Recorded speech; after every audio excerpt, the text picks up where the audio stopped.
नमस्कार, मी रुचिता ॲग्रोनमध्ये आपल्या सर्वांचं स्वागत। आपण आजच्या ॲग्रोन शेत मार्केट पॉडकास्टमधून महत्त्वाच्या 5 शेतीमाल बाजाराचा आढावा घेणार आहोत। आज आपण गूळ, डाळिंब, बाजरी, लाल मिरची आणि सोयाबीन बाजाराची माहिती घेणार आहोत। देशात यंदा ऊसाचं उत्पादन कमी झालं। कारखान्यांनाही ऊसाची टंचाई भासत होती।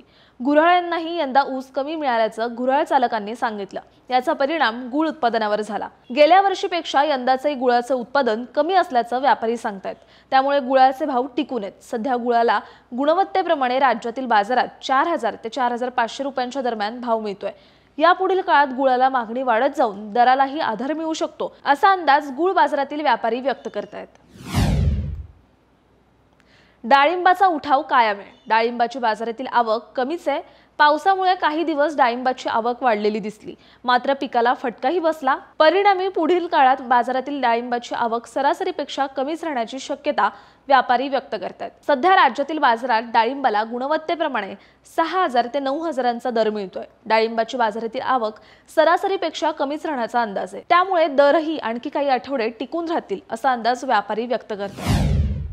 रब्बी बाजरी बाजारात आल्यानंतर दरावरही दबाव दिसून आला। बाजरीला सध्या उठावही चांगला दिसतोय, मात्र वाढलेल्या उत्पादनामुळे पुरवठाही चांगला आहे। त्यामुळे वाढलेल्या मागणीचा बाजरीच्या दराला आधार मिळाला नाही। बाजरीला सरासरी 2200 ते 2500 रुपयांच्या दरम्यान गुणवत्तेप्रमाणे दर मिळतोय। पुढील काही आठवडे बाजरीची आवक स्थिर राहण्याचा अंदाज आहे। तसंच मागणीही कायम राहण्याची शक्यता आहे।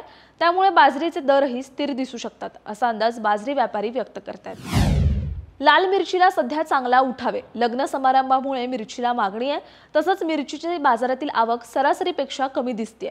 त्यामुळे मिरचीचे दर मागील काही आठवड्यांपासून टिकून आहेत। गेल्या वर्षीपेक्षा लाल मिरचीला यंदा कमीच दर मिळतोय। सध्या बाजारात लाल मिरची वाण आणि गुणवत्तेप्रमाणे 13000 ते 21000 रुपयांच्या दरम्यान विकली जाते। लाल मिरचीचे उत्पादन यंदा वाढल्याचं व्यापारी सांगतात। त्यामुळे यंदा पुरवठा चांगला राहून सरासरी दर पातळी टिकून राहू शकते, असा अंदाज मिरची बाजारातील अभ्यासकांनी व्यक्त केलाय। सोयाबीनचा भाव देशात आणि आंतरराष्ट्रीय बाजारात दबावतच आहे। आंतरराष्ट्रीय बाजारात सोयाबीनच्या भावात शुक्रवारी काहीशी नरमाई दिसून आली।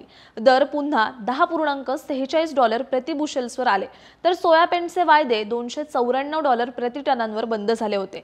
देशातील बाजारातही सोयाबीनचे भाव दबावतच आहेत। बाजारातील सोयाबीनची आवक खूपच कमी झाली, मात्र नाफेड आणि NCCFची विक्री सुरू आहे। त्याचा दबाव दरावर आहे।